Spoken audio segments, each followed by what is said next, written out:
You're browsing through e-learning with us. This is Public Policy Forum at International Academy of Management and Economics and ANC Special.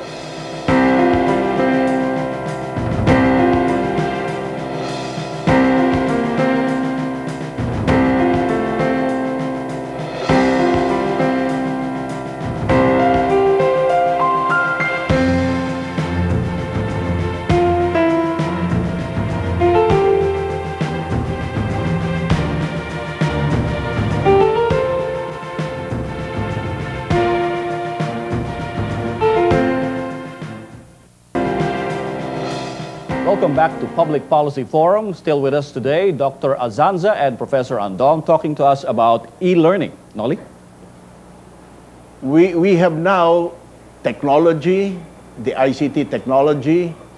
We have the content that can be uploaded in the website. We have excellent experts and professors, mentors. And we have other facilities available. So we can launch e-learning. Now, what is preventing? What are the barriers to launching e-learning in the Philippines? Dr. Azanza. Well, I think one of the main barriers is that the Commission on Higher Education issued a policy that says that only institutions which are accredited at level 3 are allowed to go on a full e-learning instruction. And this is a barrier because when we tried to survey all the schools, some of the level 3 accredited schools were not interested into going to e-learning because they were teaching traditional courses. Second, they were not prepared and were not willing to invest on the technology, on training of faculty and the facilities. And it turned out that other institutions which were technology-based were the ones more interested in pursuing e-learning education, but because of that limitation, they were being hampered. And so this is the reason why most institutions, them are members of our National E-Learning Association, NOLI, and have banded together to call on CHED to open their eyes and realize that in most countries, e-learning is being allowed and there are no limitations for as long as the curriculum, the mode of instruction is in accordance with certain standards which the Commission on Higher Education can impose. Can you define what level 3 in this context means? Before you can reach a level 3, it has to go through, a school has to go through a certain process, and they have to be visited by an association like PACOCOA that will evaluate their programs and services and instruction. But you see, this thing may not apply to e-learning because that's precisely because these traditional institutions were not really prepared to go through an e-learning mode. And so all their programs are delivered via the traditional method. In the evaluation for level 3 accreditation, for example, they look at the degrees of the faculty members, the number of chairs they have, number of books in the library, the size of the classroom, and these are not applicable in the e-learning environment. And this is, again, this serves as a problem because in the modern way of learning via what we call the e-learning mode, these are not the major concerns. The major concern in e-learning is the curriculum, the content, are the faculties well-trained? Yeah. Professor Andong, do you think the government now understands what needs to be done to get e-learning more widely accepted and institutionalized in this country?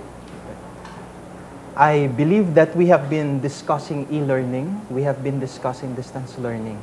I also believe that the government understands the implications of implementing, developing, and sustaining e-learning in the Philippines. But I would also want to respond to that inquiry from a different perspective, meaning going back again and understanding the psyche of the Filipino. And that is, this is a new technology probably for everybody. We may have read about it, but we may not have experienced it. So therefore, we have to understand also e-learning as a barrier, the growth of e-learning. The barrier would be understanding the psyche of the Filipino in terms of one, is e-learning easy to use? Are the technologies easy to use? Second, is it useful? That's probably what we also have to understand for those who are not yet aware of the potentials of e-learning.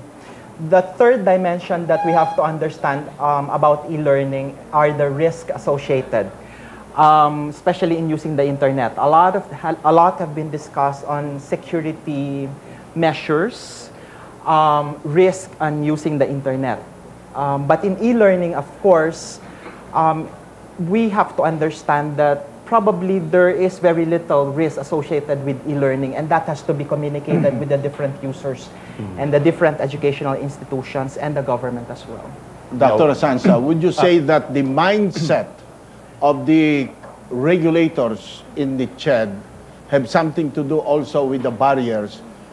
Because it has been observed that the one who is in charge of promoting e-learning is actually opposed to e-learning because many teachers might get unemployed. Yeah, Dr. Asanza, before you answer that, we'll have to take a break. You're still surfing the learning highway with us. This is Public Policy Forum, an International Academy of Management and Economics and ANC special. With Noli Santos. Noli, you were asking Dr. Asanza a while back. Yeah, one barrier that one CHED commissioner argued is that e-learning will displace many teachers. Well, this will not necessarily displace faculty members because all that will happen is the redefinition of roles. Now, teachers will have to learn some other functions such as content writing and module preparation, which will have to be uploaded in the e-learning environment, and also, of course, their role as mentors or facilitators in the learning process, such as in the access of e-learning resources, or what we call the electronic library. Professor Andong, there are a lot of barriers, I know, for e-learning to actually take off and be more widely accepted. What barriers do you see impeding the growth of e-learning? I believe the greatest barrier that we have to hurdle is the acceptance of both students and teachers not meeting face to face. Meaning that in a full e-learning environment where we simply download and upload the materials, the exams and the quizzes over a website or a portal, we may not be able to see each other as faculty members and as students. Does that affect learning? It affects learning in the sense that there might be some coaching and mentoring that you might lose in that cycle. So probably that's one of the greatest barriers. But you were also mentioning something about the government also now being very supportive of the growth of e-learning. Well, I think the government has, in the past several months, have already appreciated the role of e-learning in the development of our educational system. And I think that is where they need to support us, especially, for example, in lowering down the costs of the internet connectivity. Right now, the cost wouldn't really allow as many educational institutions to develop e-learning because internet cost is very high. We'll be taking some questions, Nolly, from our studio audience. Let's have the first now. Well, hi, I'm Melanie Marquez. I'm a student in IAME. I would like to know what schools are offering the e-learning. Well, as president of the Philippine National E-Learning Association,